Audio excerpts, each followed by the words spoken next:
اس کے بعد انشاءاللہ شروعات ہوگی.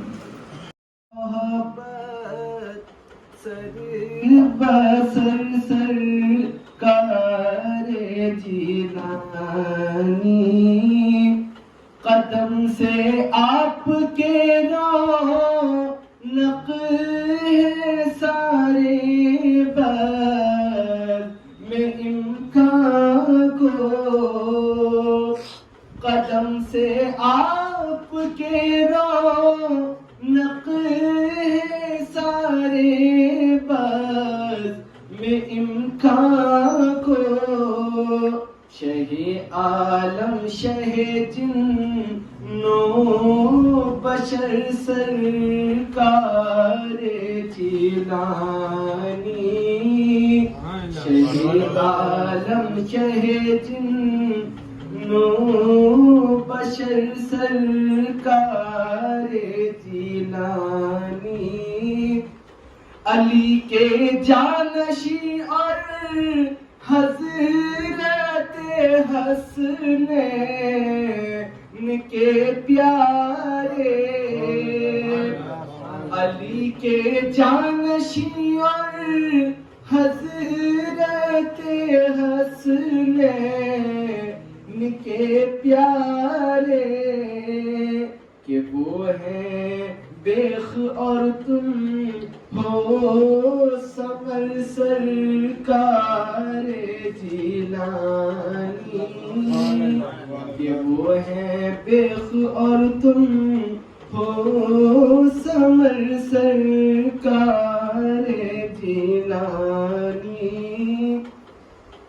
تمہارا نام لینے کے تو میں قابل نہیں اب تک تمہارا نام لینے کے تو میں قابل نہیں اب تک خدا را لیجیے میری خبر سرکار جیلانی خدا را لیجیے میری خبر سرکار جیلانی تمہیں دستے یدلا ہو تمہیں شمع نبوت ہو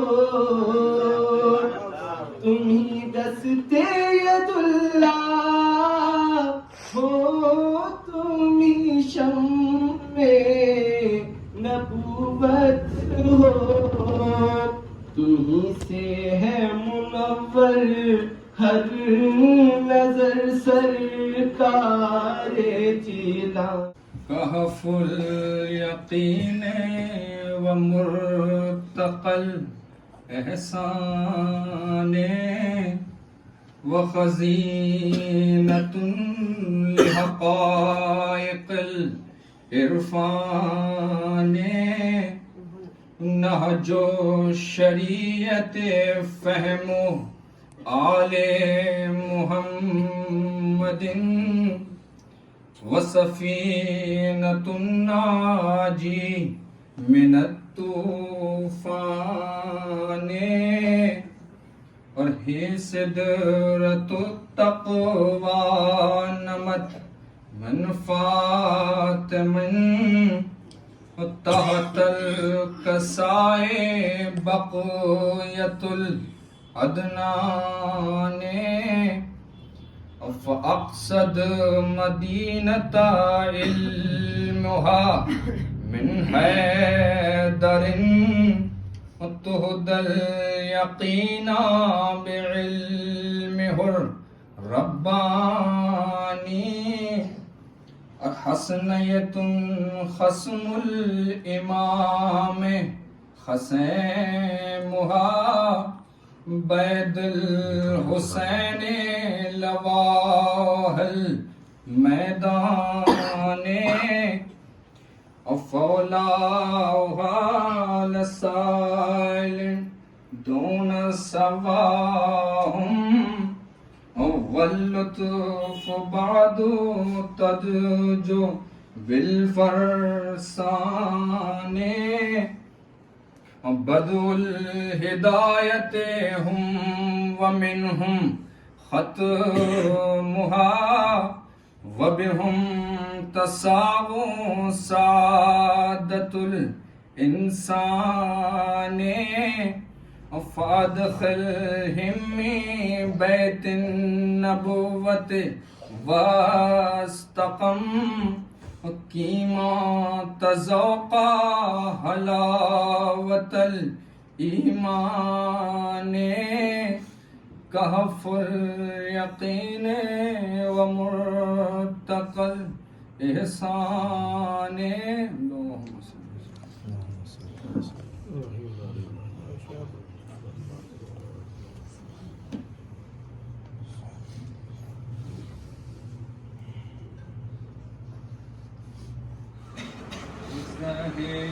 رتبہ عز و شان محمد زر رتبہ عز و شان محمد بیان خدا ہے بیان محمد بیان خدا.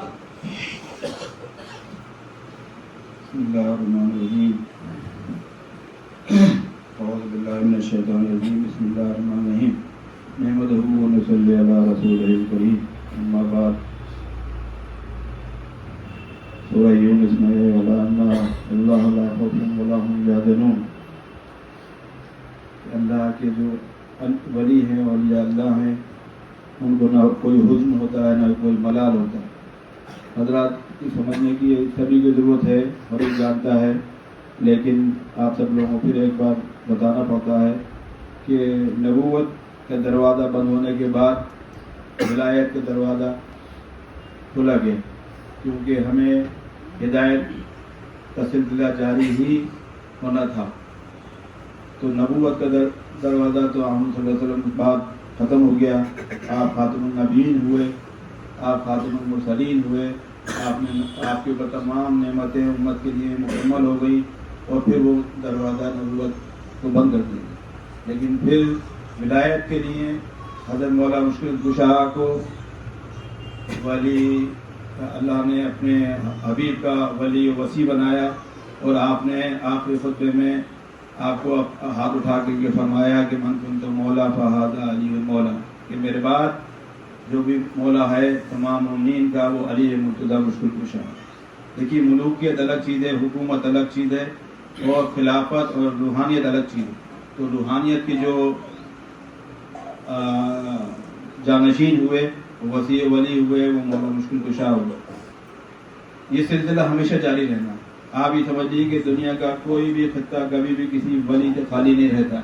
اللہ کسی نیک بندے کی وجہ سے، اللہ کے دوست کی وجہ سے اس خطے کی حفاظت فرماتا ہے، اور اس خطے کو بقا عطا فرماتا ہے. ورنہ ہم گناہگار خطا کار جو لوگ ہیں، ان کی گناہوں کی وجہ سے زمین کے تخت پلٹنے کا خطرہ رہتا ہے. اس لیے ہر جگہ اللہ کے ولیوں کو رکھا گیا.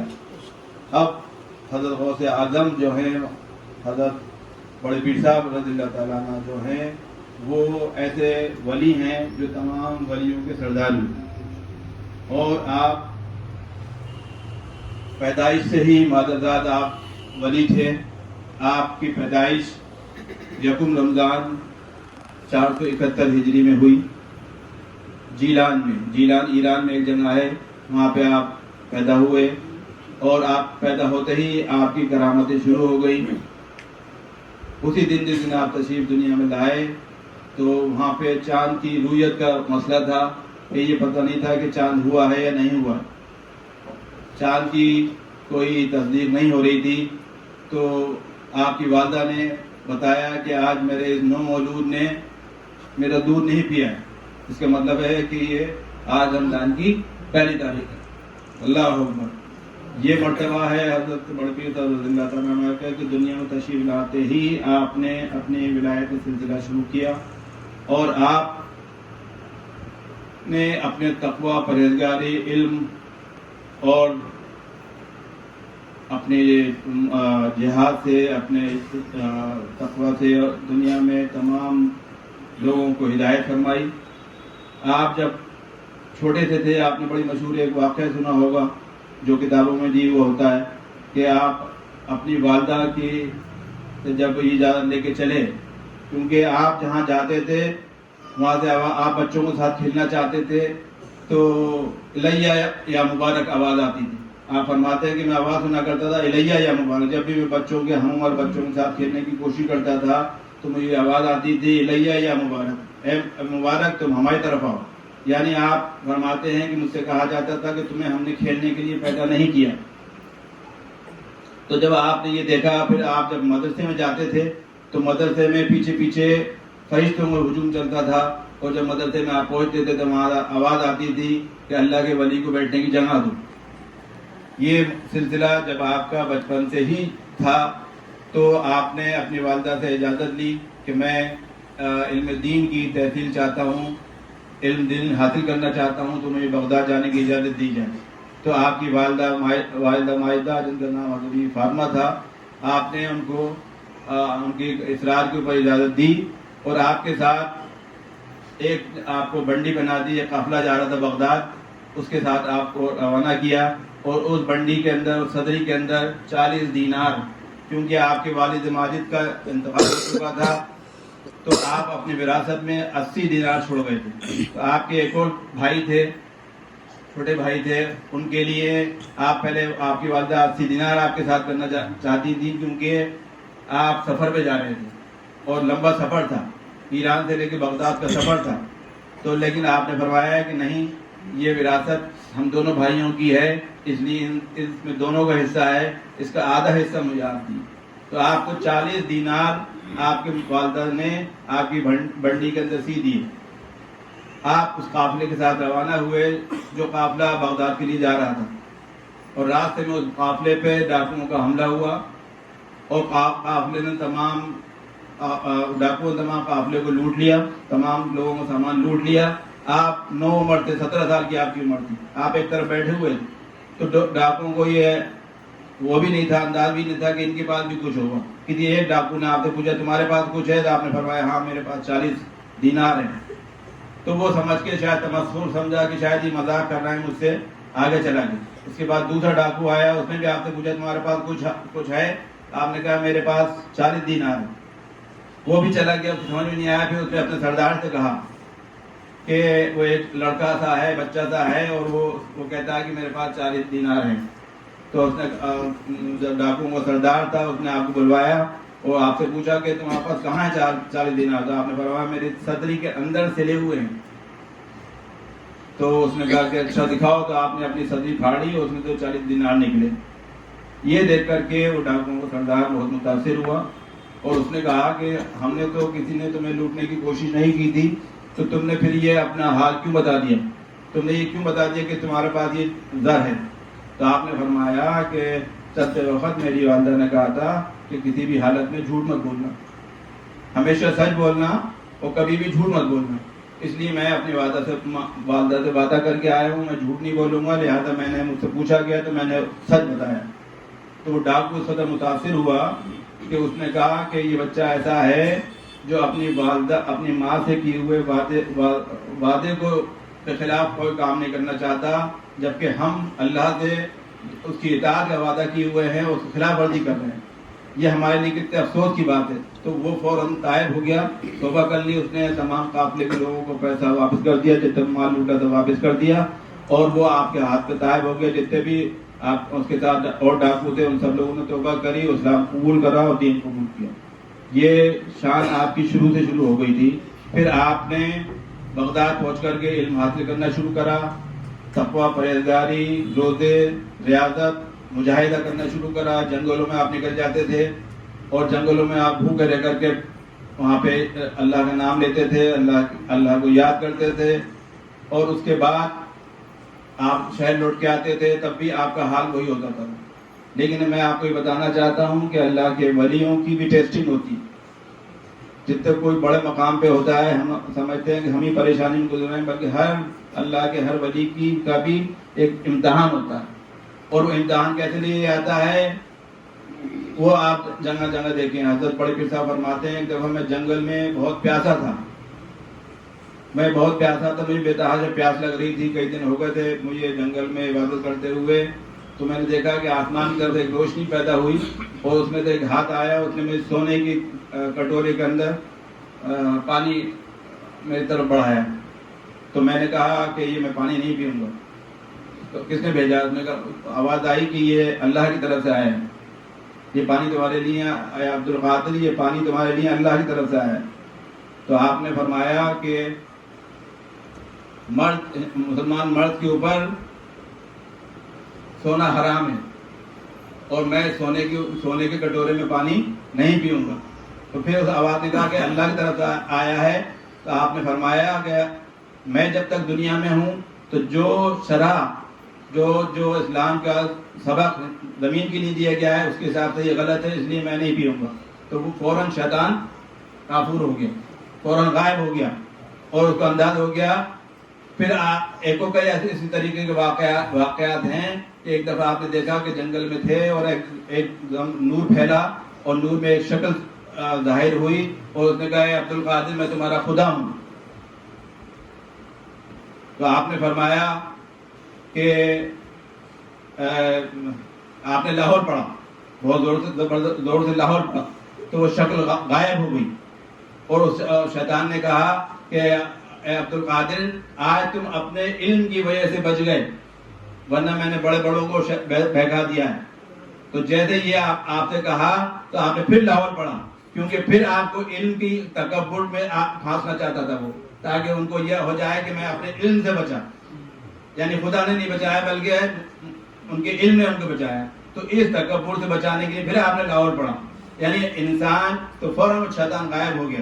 تو اس طریقے سے بڑے پیر صاحب کے جو معاملات ہیں وہ ہمیں یہ تعلیم دیتے ہیں کہ ہمیں ایک سچے مسلمان بننا چاہیے، تقوی پرہیزگاری کرنا چاہیے، ایمان پہ قائم رہنا چاہیے، جو شرع سنت بتاتی ہے اس پہ عمل کرنا چاہیے، اور ہمیں صبر کی تلقین کی جاتی ہے، ہمیں صبر کرنا چاہیے، اور پھر ہمیں شیطان کو پہچاننا چاہیے. اکثر ہم لوگ جو ہیں چھوٹے چھوٹے بہکاوے میں آ جاتے ہیں اور شیطان کے نروے میں پھنس جاتے ہیں. شیطان ہمیں عبادت کا غرور سب سے پہلے دیتا ہے. اگر ہم ذرا سے عبادت کرتے ہیں تو فوراً ہی عبادت کا غرور ہمیں شیطان ہمارے دماغ میں ڈالتا ہے کہ ہم تو بہت 5 وقت کے نمازی ہیں، ہم بہت متقی پرہیزگار ہیں، ہمارے گناہ صاف ہو گئے، ہم بہت متقی ہو گئے. تو یہی سمجھ لیجیے کہ نفس سب سے بڑا دشمن ہے انسان کا. انسان کا سب سے بڑا دشمن کیا چیز ہے؟ انسان کا سب سے بڑا دشمن ہے نفس. اور نفس انسان کے اوپر ہر طریقے سے حملہ کرتا ہے.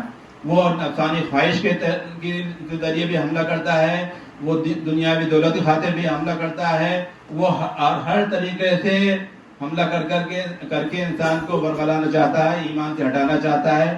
اور اسی وقت ہمیں سمجھنے کی ضرورت ہوتی ہے کہ ہم اللہ کی جو توحید ہے اس کے پہ ہمارا ایمان ہے، اور خدا مطلق کے علاوہ کوئی ہمارا معبود نہیں ہے.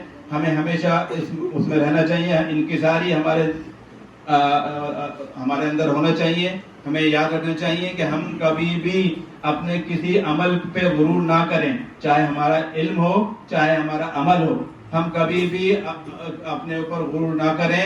جس وقت بھی ہم ذرا سا بھی غرور کریں گے، چاہے ہم کتنی عبادت کر لیں، کتنے نیک بن جائیں، کتنے متقی ہو جائیں، ہم بہت اعلیٰ خاندان کے بھی ہوں، تب بھی ہمیں غرور نہیں کرنا چاہیے، بلکہ ہمیں یاد رکھنا چاہیے کہ ہم اللہ کے بندے ہیں اور بندگی ہی ہمارا سب سے بڑا فخر ہے. ہمیں اس پر قائم رہنا چاہیے. بڑے پیر صاحب رضی اللہ تعالیٰ عنہ وہ ذات والا ہیں جن کی تمام سلاسل کے ولیوں نے ان کے مقام کو تسلیم کیا ہے، ان کے مقام کے سامنے سر جھکایا ہے، اور سب نے اس بات کو تسلیم کیا ہے کہ وہ سلطان الاولیاء ہیں. اور یہ یاد رکھیے، آج بھی آپ دیکھتے ہیں کہ ہر جگہ کہیں نہ کہیں کتنے بھی اعتراضات ہو رہے ہوں، کتنے بھی خلاف تبلیغیں ہو رہی ہوں، کتنے بھی خلاف لوگوں کو بہکایا جا رہا ہو، لیکن ہر جگہ کہیں نہ کہیں آپ کو اللہ کا کوئی نہ کوئی نیک بندہ، کوئی نہ کوئی اللہ کا ولی یا ولی کا کوئی نمائندہ کہیں نہ کہیں بیٹھا ہوا آپ کو اللہ تعالیٰ اللہ کے رسول کے بارے میں بتاتا رہے گا، اور ان چیزوں سے جوڑتا رہے گا جو محبت ہے. کیونکہ محبت اللہ اللہ کے رسول سے، عشق و محبت ہی سب سے بڑی ایمان کی طاقت ہے. اور یہ ایمان کی طاقت جب ہی حاصل ہوتی ہے جب ان کا ذکر سنتے ہیں، ان کے واقعات سنتے ہیں، ان کے قریب آتے ہیں، ان کو یاد کرتے ہیں اور ان کی مجالس قائم کرتے ہیں، ان کی محفلیں قائم کرتے ہیں، تبھی ہم ان کا ذکر کرتے ہیں. جب ان کا ذکر کرتے ہیں تو وہ خدا کا ذکر ہوتا ہے، اور جب خدا کا ذکر ہوتا ہے تو خدا فرماتا ہے کہ جو بندہ ہمارا زمین پہ ذکر کرتا ہے ہم اس کا آسمان پہ ذکر کرتے ہیں. تو یہ چیزیں جو ہیں یہ سمجھنے کی بات ہے. ہر وقت لوگوں کے اعتراضات آتے رہتے ہیں، آتے رہیں گے، کیونکہ حق و باطل کا معاملہ ہمیشہ چلتا رہے گا. لیکن جو اللہ جس کو چاہتا ہے نیک ہدایت دیتا ہے، جس کو چاہتا ہے اس ہدایت کے راستے پہ ڈال دیتا ہے، اور جس کو چاہتا ہے اس ہدایت سے اس کو بھٹکا دیتا ہے. لہذا ہم سب لوگوں کو یاد رکھنا چاہیے اللہ کے اولیاء اللہ جو ہیں، اللہ کے وہ برگزیدہ بندے ہیں جن کی خاطر اللہ تعالیٰ دنیا کو قائم رکھے گا قیامت تک. ایک تو امامت کا سلسلہ ہے، لیکن امامت کا سلسلہ بھی ایک حد پہ جا کر ختم ہوگا. لیکن یہ ولایت کا سلسلہ جو ہے وہ ہر خطے میں موجود رہنا چاہیے، ہر جگہ موجود رہنا چاہیے. اس لیے ہر خطے میں ہر جگہ کہیں نہ کہیں اللہ کے ولی موجود ہیں، آرام فرما رہے ہیں، یا ہر طریقے سے اپنے عمل سے بندوں کو فائدہ پہنچا رہے ہیں، ان کی ہدایت فرما رہے ہیں، ان کے دلوں کو اطمینان دے رہے ہیں، مطمئن کر رہے ہیں، سکون عطا فرما رہے ہیں، اور بندوں کی خدمت کر رہے ہیں. خدمت خلق اللہ کے نزدیک سب سے بڑی خدمت ہے، سب سے بڑی عبادت ہے. اور اللہ کے بندے جو ہیں اللہ کی مخلوق ہیں بلا تفریق، چاہے کسی مذہب و ملت کے ہوں، کسی عمر کے ہوں، کسی جنس کے ہوں، اللہ کے بندے ہیں. ہر حالت میں ایک دوسرے کی مدد کرنا چاہیے، یہ ہمیں یاد رکھنا چاہیے. یہی تعلیمات ہمیں بڑے پیر صاحب نے دی. بڑے پیر صاحب بہت بڑے، آپ کا بہت شاید 90 سال کی آپ کی عمر شریف ہوئی، اور آپ کا جو روزہ مبارک ہے بغداد شریف میں ہے، آج بھی وہ مرجع خلائق ہے. وہاں پہ لوگ حاضر ہوتے ہیں اور ولایت کی منزلیں طے کرتے ہیں اور وہاں سے فیض حاصل کرتے ہیں. تو آج کی تاریخ ہم سب کے لیے، تمام مسلمانوں کے لیے، جو اولیاء کرام سے جڑے ہوئے ہیں ان کے لیے بہت اہم تاریخ ہے. بڑے پیر صاحب نے فرمایا ہے جو آج 11ویں کے دن میری فاتح دلائے گا وہ کبھی محتاج نہیں رہے گا، وہ کبھی جو ہے مجبور نہیں رہے گا، اور وہ کبھی پریشان نہیں رہے گا. یہ بھی آپ سمجھ لیے کہ یہ فاتح ایسی فاتح ہے کہ جس میں جتنا زیادہ آپ دل کھول کے کریں گے اتنا ہی زیادہ آپ کو اللہ کی طرف سے عطا ہوگا. پورے ہندوستان کے اندر یہ فاتح ہے، گلی گلی گھر گھر کرائی جاتی ہے 11ویں شریف فاتح، اور جب تک یہ کرائی جاتی رہے گی جب تک مسلمانوں کو پریشانی نہیں. افسوس اسی بات کا ہے کہ یہ سب چیزیں کم ہوتی چلی جاتی ہیں، اس کے خلاف ایک مہم چلتی رہتی ہے اور وہ چیزیں کم کر دی جاتی ہیں. کیونکہ مسئلہ دراصل کیا ہے کہ جبر سب سے بڑا مسئلہ ہے. کیونکہ ہم جو بھی آپ فاتح کرا رہے ہیں تو آپ اپنی جیب سے کچھ خرچ کر رہے ہیں، اس کا کوئی اہتمام کر رہے ہیں، 4 لوگوں کو بلا رہے ہیں اور ان کو کھانا کھلا رہے ہیں اور اپنے اللہ کے ولی کو یاد کر رہے ہیں. اس میں کہیں کسی طرح سے شرک و بدعت نہیں ہو سکتی. جو لوگ شرک و بدعت کے نام پہ بہکاتے ہیں اور کہتے ہیں یہ فاتح درود کچھ نہیں ہے، ان کو یہ سمجھنا چاہیے کہ حدیث شریف میں بخاری میں ہے کہ جب مردہ دفن ہو کر کے دفن کرنے والے لوٹتے ہیں تو مردہ ان کے قدموں کی چلنے کی آواز سنتا ہے. اب جب مردہ اپنے اجزاء کی واپس لوٹنے کی پیچل سنتا ہے تو اس کا مطلب یہ ہے جسم مرتا ہے روح نہیں مرتی. روح ہمیشہ زندہ رہنے والی چیز ہے، روح کبھی ختم نہیں ہوتی. تو جو بھی ایصال ثواب ہوتا ہے، جو اللہ کا کلام پڑھ کر کے اور جو بھی چیزیں پڑھ کر کے اللہ اس پہ ایصال ثواب کیا جاتا ہے، وہ اس روح کو پہنچتا ہے اور اس روح کو اس کی لطافتیں پہنچتی ہیں. مثلا اگر کھانا آپ پکا رہے ہیں تو کھانے کی لطافت جو ہے، اس کی خوشبو، اس کا مزہ وہاں تک پہنچتا ہے. چاول ایسا نہیں پہنچیں گے، بلکہ جو اس کی خوشبو ہے، اس کی لطافت ہے، وہ ان کے دربار میں پہنچتی ہے اور وہ ان کو یہ پیغام پہنچتا ہے کہ فلاں بندہ ہمیں یاد کرتا ہے، تو ان کی توجہ اس طرف ہوتی ہے. تو یہ سب بڑے کرم کی باتیں ہیں، اس لیے ہم سب لوگوں کو اس چیز کا وہ کرنا چاہیے. آج یہ میں اس لیے آپ کو تھوڑا سا بتا دیا کیونکہ پھر میں حیدر سے کہوں گا کہ جلدی سے 2 منقبتیں پیش کریں. اور قصیدہ غوثیہ منظوم ایک تو عربی کا ہے، ایک قصیدہ غوثیہ ہمارے حضرت اللہ شاہ محمد تقی العزیز میاں صاحب جو محبوب حق بھی ہیں انہوں نے اس کو منظوم کیا ہے، وہ پڑھا جائے گا. اس میں آخر میں دعائیہ جملے ہیں، اس وقت سب آپ لوگ آمین آمین کہہ کر کے اپنا کریں گے. اور اس کے بعد 2 منٹ کے لیے جو حلقہ ہے یا شیخ عبد القادر شاہین للہ کا ہوگا، ایسے ہی بیٹھ کر کے اس کی بعد فاتح ہوگی. اے دل دستے شاہ جیلانی کے دستے او بود اندر حقیقت دست یزدانی کے دستے او بود اندر حقیقت دست یزدانی امیر کے چشم تر سرکار جیلانی مراد دل مراد چشم تر سرکار جیلانی تقاضائے محبت سر بسر سرکار جیلانی تقاضائے محبت سر بسر سرکار جیلانی یا آل رسول سے ہوئے.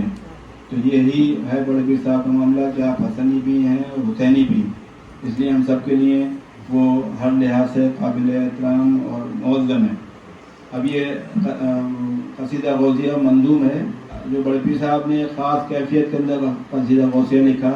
آپ ایک بیت کی کیفیت میں جہاں پہ آپ ایک مقام آتا ہے ولی کی زندگی کے اندر، جو اس مقام پہ وہ آپ کسی مقام پہ پہنچا ہوا ہوتا ہے، اور جب اس مقام پہ پہنچ کر کچھ بات کہتا ہے تو وہ عام زندگی کا معاملہ نہیں ہوتا ہے بلکہ خاص ولایت کا معاملہ ہوتا ہے.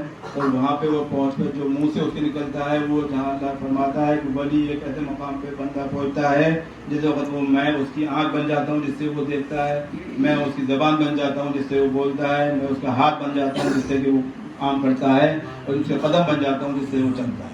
تو لہٰذا یہ وہ مقامات ہیں جہاں پہنچ کر کے بڑے پیر صاحب نے یہ کلام کہا ہے. یہ کلام اپنے آپ میں وظیفہ ہے، یہ کلام اپنے آپ میں دعا ہے، یہ کلام اپنے آپ میں بہت زبردست ورد ہے. اور تمام اولیاء اکرام نے اس قصیدہ غوثیہ کو اپنے روزمرہ کے ورد کے اندر شامل کیا ہے. تو یہ جو قصیدہ پڑھا جائے گا، کیونکہ عربی قصیدہ آپ لوگوں کو سمجھ میں نہیں آتا، ہر ایک کے سمجھ میں نہیں آئے گا، لہذا اس کا اردو ترجمہ ہے اور ہر شعر اس کا بہت زبردست ہے. اس کو آپ سنیں، اور آخر میں جو شعر ہیں وہ دعائیاں ہیں. اس وقت بھی آپ پوری توجہ کے ساتھ اپنے دل میں یا شیخ عبدالقادر شہین اللہ پڑھتے رہیں اور اس کو خاص توجہ کے ساتھ سنتے رہیں. بڑے پیر صاحب ہم سب لوگوں کو کرم فرمائیں.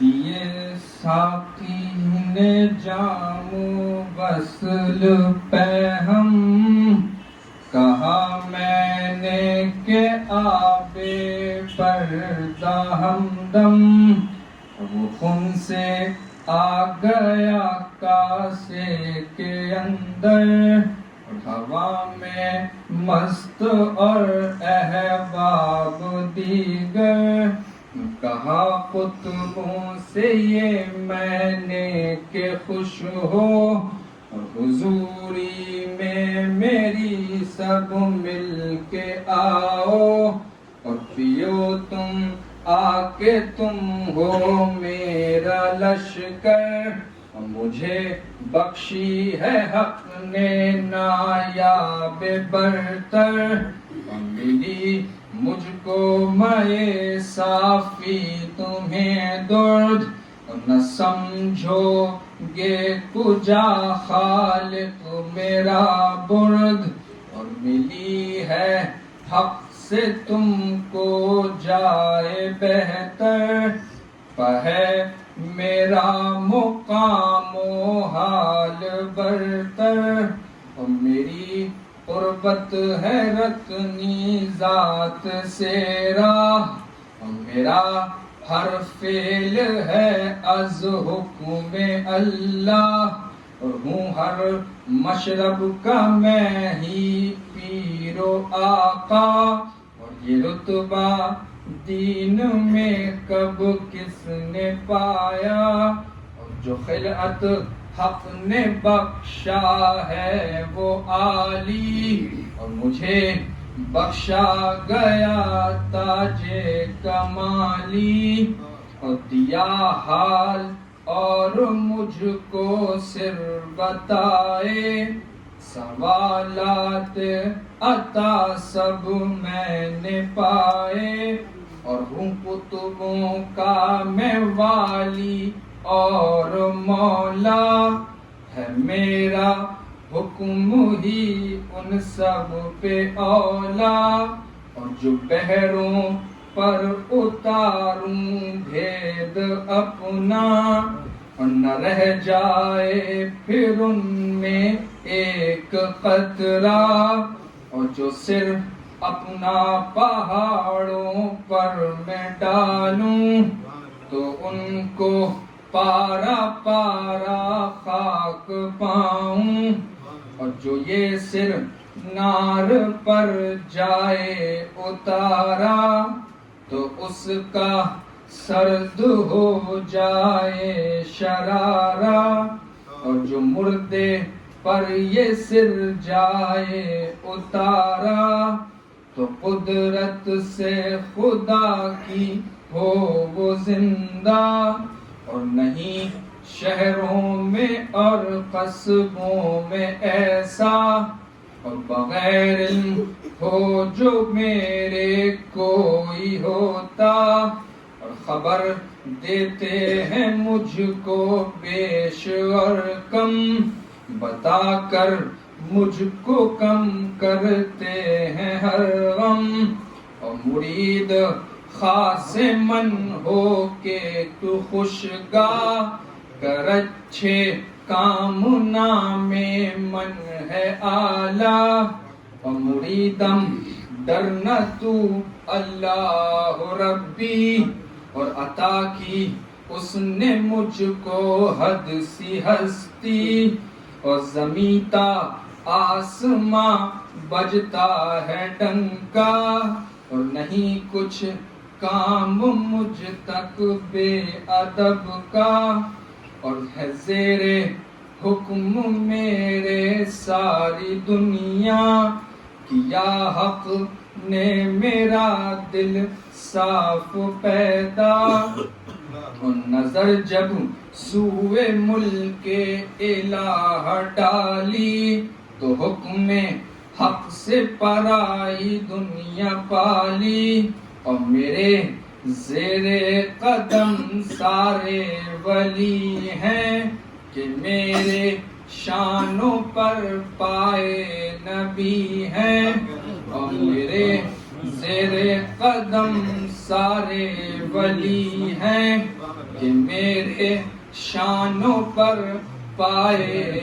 نبی ہیں، اور مریدم لانا دل میں خوف کوئی، اور مٹا دیتا ہوں میں دشمن کی ہستی، اور ہوں جیلانی محی الدین اسمم، ہے مجھ پر سایہ خلاق عالم، ہوں جیلانی محی الدین اسمم، ہے مجھ پر سایہ خلاق عالم، ہوں حسنی مرتبہ میرا بڑا ہے، اور قدم میرا رجالوں پر بڑا ہے، اور کتب تعلیم دے کر پھر بتایا، اور خدا کو شیخ کی خدمت سے پایا، اور کتب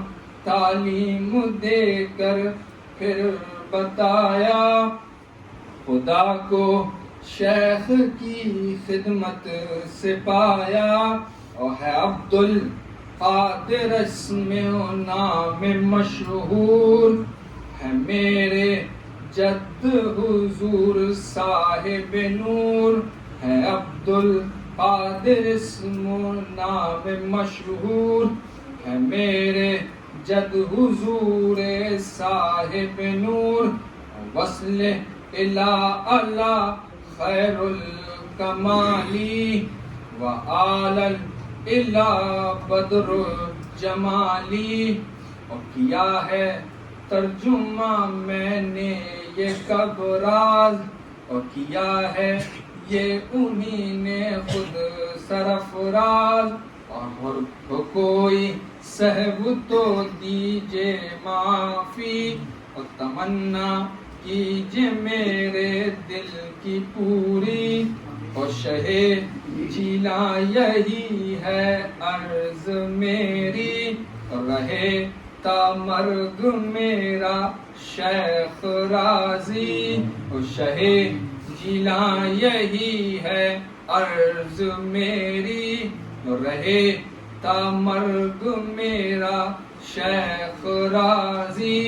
اور کہوں کیسے سگے کوئے شمام ترحم یا شہ جیلاں ترحم، ترحم یا شہ جیلاں ترحم.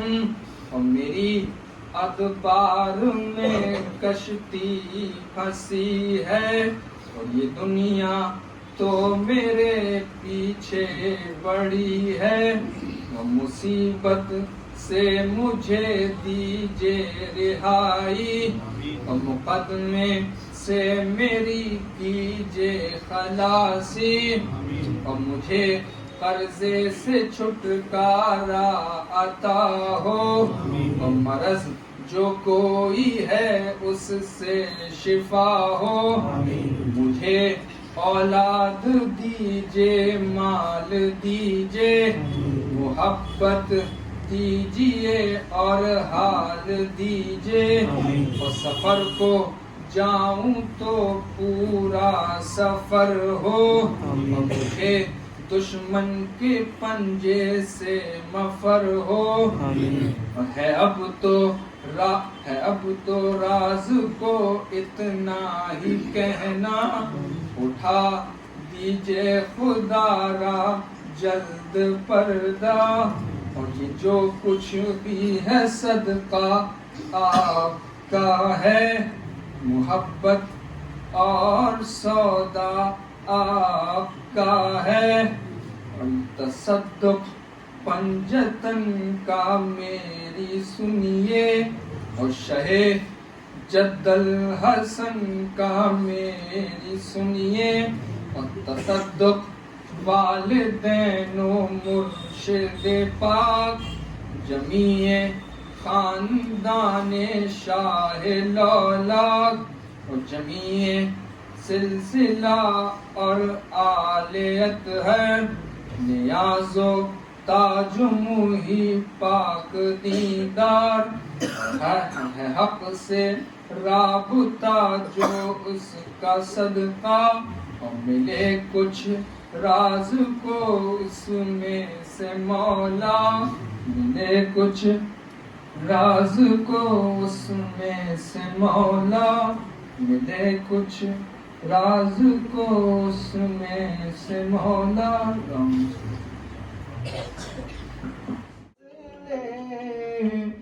کا صدقہ جناب سیدہ کا واسطہ، حسنین کا صدقہ کرم کیجے خدا را راز پر سرکار جیلانی. کرم کیجے خدا را راز پر سرکار جیلانی. مراد دل مراد